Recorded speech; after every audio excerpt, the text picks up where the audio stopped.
আসসালামু আলাইকুম প্রিয় দর্শক, গত রাতটা আমি মনে করি আমাদের দেশের জন্য একটা ভয়ঙ্কর রাত গিয়েছে। গত রাতে আমরা দেখেছি শরীফ ওসমান হাদি, ওনার যে মৃত্যুর সংবাদটা এটা আমাদের দেশে এসেছে এবং এটা নিয়ে নানা কিছু হয়েছে। প্রধান উপদেষ্টা নিজে শরীফ ওসমান হাদির মৃত্যুর সংবাদ জাতির উদ্দেশ্যে জানিয়েছেন এবং তার পরপরে আমরা দেখেছি সারা দেশে একটা তুলকালাম কাণ্ড ঘটে গেছে এবং যে কাণ্ডগুলো ঘটেছে এটা কি শরীফ ওসমান হাদির মৃত্যুর জন্য শোক? শরীফ ওসমান হাদির মৃত্যুর জন্য এটা কি ক্ষোভ? এবং শরীফ ওসমান হাদি ইন্তেকাল করেছেন তার আত্মার মাগফিরাত কামনার জন্য। এই ক্ষোভটা কি শরীফ ওসমান হাদির জন্য কোনো ইতিবাচক দিক? আমি যদি এটাকে ধর্মীয়ভাবে দেখি, এটা কি ভালো কিছু? এটা আসলে কেন হলো, কিভাবে হলো? এটা কি স্বতঃস্ফূর্তভাবে হয়েছে নাকি এটা পরিকল্পিতভাবে হয়েছে? কি কি হয়েছে আমি যদি সেটা দেখার চেষ্টা করি, সব মনে নেই, আমি কয়েকটা লিখেছি জাস্ট আপনাদেরকে একটু শেয়ার করার জন্য। শরীফ ওসমান হাদির মৃত্যুর সংবাদের পর যে ঘটনাগুলো সারা দেশে ঘটেছে, খুলনা ও চট্টগ্রামে ভারতের হাই কমিশনের কার্যালয়ে বাসভবনে হামলা হয়েছে। প্রথম আলো ও ডেইলি স্টারে ঢাকার প্রধান কার্যালয়ে ভাঙচুর এবং অগ্নিসংযোগ হয়েছে। ধানমন্ডি 32 নম্বরে আবারও অগ্নিসংযোগ ও ভাঙচুর হয়েছে। ছায়ানটের কার্যালয়ে ভাঙচুর এবং অগ্নিসংযোগ হয়েছে। ইন্দিরা গান্ধী কালচারাল সেন্টার ভাঙচুর এবং অগ্নিসংযোগ হয়েছে। উত্তরাতে 32টি দোকান ভাঙচুর ও আওয়ামী লীগের নেতার বাড়িতে অগ্নিসংযোগ হয়েছে। রাজশাহীতে ডেইলি স্টার প্রথম আলোর কার্যালয়ে ভাঙচুর হয়েছে। ধর্ম অবমাননার অভিযোগ এনে ময়মনসিংহে ভালুকার দিকে এক হিন্দু যুবককে গাছে ঝুলিয়ে পিটিয়ে হত্যা করে লাশে আগুন দিয়ে দেওয়া হয়েছে। চট্টগ্রামের প্রয়াত মহিউদ্দিন চৌধুরীর বাসায় আবারও অগ্নিসংযোগ ও ভাঙচুর হয়েছে। সাবেক মন্ত্রী বীর বাহাদুরের বাড়িতে অগ্নিসংযোগ হয়েছে। নিউ এজের সম্পাদক নুরুল কবিরের উপর হামলা হয়েছে। আমি যে একটা ঘটনা বললাম এর বাইরে অনেক কিছু হয়েছে, সবগুলো আমি পাইনি। আমি যে ঘটনা মোটামুটি আমি নিজেই টায়ার্ড হয়ে গেছি। আমার প্রশ্ন, শরীফ ওসমান হাদির মৃত্যু, মর্মান্তিক মৃত্যু, তার পর আমাদের জাতির জন্য, আমাদের দেশের জন্য, যারা তাকে ভালোবাসেন তাদের জন্য সবচেয়ে গুরুত্বপূর্ণ কাজ কোনটি ছিল? সবচেয়ে গুরুত্বপূর্ণ কাজ হলো তার হত্যাকারীকে আইডেন্টিফাই করা, হত্যাকারীকে ধরা, শাস্তির মুখে আনা এবং জানা যে হত্যার পেছনে আসলে কে ছিল। সেটা করার দায়িত্ব কার? সরকারের। সরকার সেই দায়িত্ব পালন করতে পেরেছে? যদি না পেরে থাকে তাহলে আপনি সরকারকে বলেন। আরেকটা করণীয় কাজ কি ছিল? তার আত্মার মাগফিরাত কামনা করে আল্লাহর কাছে দোয়া করা উচিত ছিল। আপনারা তার কোনোটাই করেননি। আপনারা এই আকামগুলি করেছেন। এগুলোর সঙ্গে শরীফ ওসমান হাদির মৃত্যুর কি সম্পর্ক আছে?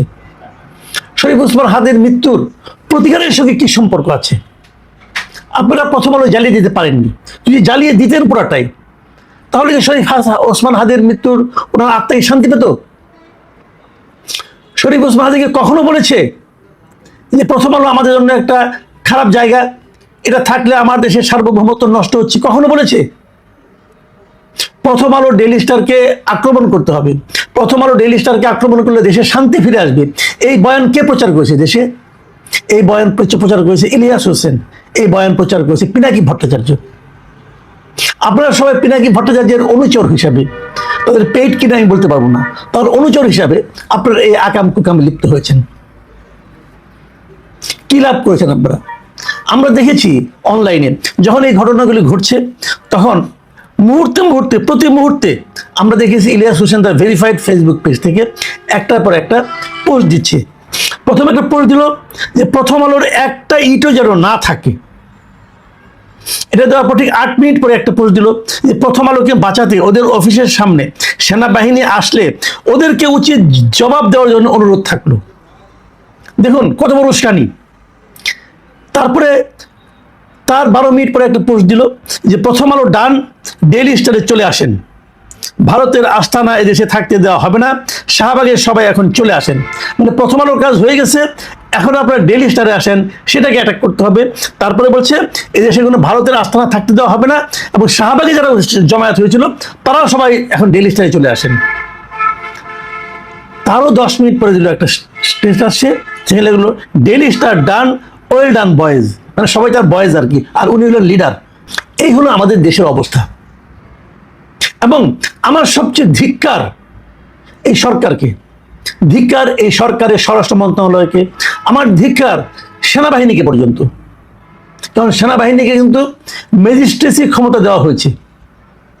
এই যে একটার পর একটা বিদেশ থেকে ইনস্ট্রাকশন দিয়ে দিয়ে ইলিয়াস হোসেনের মতো দুর্বৃত্ত এই কাজগুলি করালো, কেউ প্রতিরোধ করতে নামলো না কেন? বলা হলো সেনাবাহিনী আসতে তাদেরকে উচিত জবাব দেওয়া হবে, সেনাবাহিনীকে তারপরে আত্মসম্মান লাগলো না কেন? কেউ কিছু বললো না। সাধারণ মানুষের মধ্যে, সারা দুনিয়ার মানুষের কাছে কি মেসেজ পৌঁছালো যে একটা পত্রিকা অফিস মানে সবার সামনে প্রকাশ্যে আগুন দিয়ে জ্বালিয়ে দেওয়া হচ্ছে, কেউ প্রতিরোধ করছে না, কেউ না, এবং সেটা আমাদের মেনে নিতে হচ্ছে। সরকার চুপচাপ বসে আছে। এর আগেও আমরা দেখেছি পত্রিকা অফিস সামনে অ্যাটাক হচ্ছে, এর আগে আমরা দেখেছি আনিস আলমগীরের মতো লোককে ধরে নিয়ে যাওয়া হচ্ছে। কেন? আপনারা একবার ভাবার চেষ্টা করুন, কেন? হাদির মৃত্যুর সঙ্গে এদের কি সম্পর্ক? বলা হচ্ছে এরা নাকি হাদির মৃত্যুকে জাস্টিফাই করার জন্য এক ধরনের বাস্তবতা তৈরি করেছিল। তো আপনাদের কি মনে হয় প্রথম আলো পরে ওই ঘাতক ওখানে গিয়েছিল? আনিস আলমগীর কিংবা আমি কিংবা আব্দুল নূর তুষার আমাদের কথা শুনে ঘাতক ওখানে গিয়েছিল? এই ঘাতক তো হাদির সঙ্গে ছিল। হাদির সঙ্গে এই ঘাতককে কে ভিড়িয়ে দিল? আমি ভিড়িয়ে দিয়েছিলাম, আনিস আলমকে ভিড়িয়ে দিয়েছিল, প্রথম আলোর মতিউর রহমান ভিড়িয়ে দিয়েছিল। যারা ভিড়িয়ে দিয়েছিল তারাই তো ভাঙচুর করতে গেল। তারা কারা? তাদেরকে আইডেন্টিফাই করার পরিবর্তে তারা যে প্রথম আলোকে ভাঙলো সেখানে উৎসাহ দেওয়া হলো এবং সরকার নিশ্চুপ বসে থাকলো। দায় কার? কাকে দায়ী করবেন? কাকে দায় দেওয়া উচিত? এবং আপনারা কি ভাঙচুর করলেন? ভালুকায় যে ঘটনা আপনারা ঘটালেন, যে ঘটনা আমি বলতে পারবো না, একজন লোককে বিচার নিচে এসে বলা হচ্ছে তিনি আমাদের মহানবীর নামে কটূক্তি করেছেন, এক হিন্দু ভদ্রলোক। সে করে থাকে, অন্যায় করেছে, আপনি সেটা থানা পুলিশকে দেন। আপনি নিজের হাতে বিচার তুলে নিলেন, তাকে পিটিয়ে মেরে গাছে ঝুলিয়ে আগুন ধরিয়ে দিলেন। বিশ্বের কেউ শুনলে এটাকে সভ্যতা বলবে? ইসলাম আপনাদেরকে এই শিক্ষা দিয়েছে? আপনারা তো ইসলামের ক্ষতি করতে আসছেন। আপনারা ইসলামের ক্ষতি করতে, আপনি ইসলামকে একটা ধ্বংসকারী, একটা প্রতিহিংসা পরায়ণ, একটা জঙ্গি ধর্ম হিসাবে প্রমাণ করার জন্য উঠে পড়ে লেগেছেন। আপনারা তো ইসলামের ক্ষতি করছেন ইসলামের নামে। তাহলে কেন এই যে কাজগুলি করুন? সবচেয়ে বড়, আমার বিবেচনার সবচেয়ে বড় দায়ী এখানে সরকার। দেখুন, সরকার যদি একবার ভূমিকা নিত, এই যতগুলি ঘটনা ঘটলো, সরকার কি একজনকেও সরকার ধরেছে? ধরে তাকে বিচারের আওতায় এনেছে? ধরলেই তো হয়, একজন ধরে জিজ্ঞাসা করেন তোমাকে কে পাঠিয়েছে। আপনি ধরেন, কাউকে ধরেছেন, তার মানে সরকারের কাছে প্রথম আলোকে আগুন দেওয়া, ডেইলি স্টারে আগুন দেওয়া এগুলি কোনো অপরাধ নয়। ভালো কারণে একটা লোককে আগুন দিয়ে পুড়িয়ে ফেলা, হত্যা করা তার কাছে কোনো অপরাধ নয়। 32 নম্বর আবারও ভাঙা কোনো অপরাধ নয়। ছায়ানটের জিনিসপত্র, আসবাবপত্র ভাঙছে, প্রত্যেকটা লোকের ছবি আছে, ঠিক আছে, তখন ধরতে পারেন নাই, ছবি দেখে দেখে এখন ধরেন। এর কোনোটাতে কোনো মামলা হয়েছে? আমরা কোন দেশে বাস করছি? এই দেশে আইন আছে? এই দেশে প্রশাসন আছে? এই দেশে সরকার আছে? আর আছে কি কিছু সাংবাদিক মেরুদণ্ডহীন। আজকে ঘটনা ঘটলো, সাংবাদিকদের কি ভূমিকা দেখলেন আপনারা? সাংবাদিকদের নাকি অনেক ক্ষমতা। অন্তপক্ষে আমি নিজে সাংবাদিক ছিলাম, একটা সাংবাদিক তারা একটা কালো প্ল্যাকার্ড দিয়ে দাঁড়িয়ে আছে সামনে, প্রথম আলোর সামনে। প্রধান উপদেষ্টা নাকি বলেছেন ক্ষতিপূরণ দিবেন, টাকা দিলে ক্ষতিপূরণ হয়ে গেল। এই সবগুলো কাজ খুবই পরিকল্পিতভাবে করা হচ্ছে। তারা আঘাত করছে সেই জায়গাগুলোতে যেখান থেকে প্রতিবাদ আসতে পারে, যেখান থেকে প্রশ্ন উঠতে পারে, সমস্ত জায়গায় আঘাত করে তাদের মেরুদণ্ড ভেঙে দেওয়া হচ্ছে।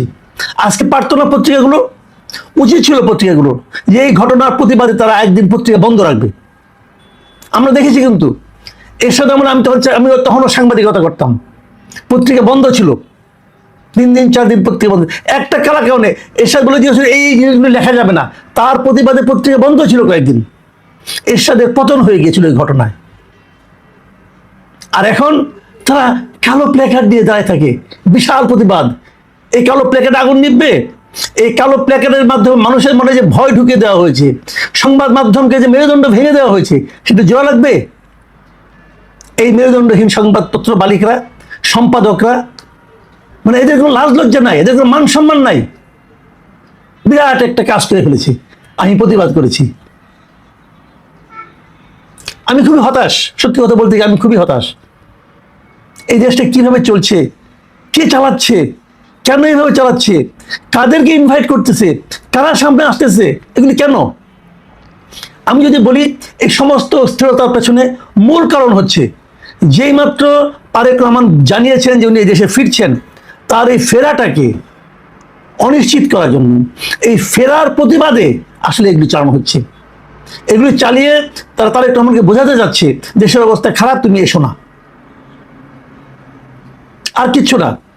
এখন আপনারা ভেবে দেখেন তারেক রহমান দেশে ফিরলে কার লাভ, কার ক্ষতি? যার ক্ষতি তারাই এগুলি করাচ্ছে, তারাই শরীফ রহমান হাদিকে মেরেছে।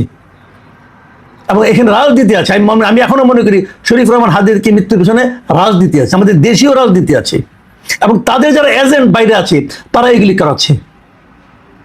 এখন কার এজেন্ট কে আপনারা খুব ভালো জানেন, আরেকবার হিসাব করে দেখেন।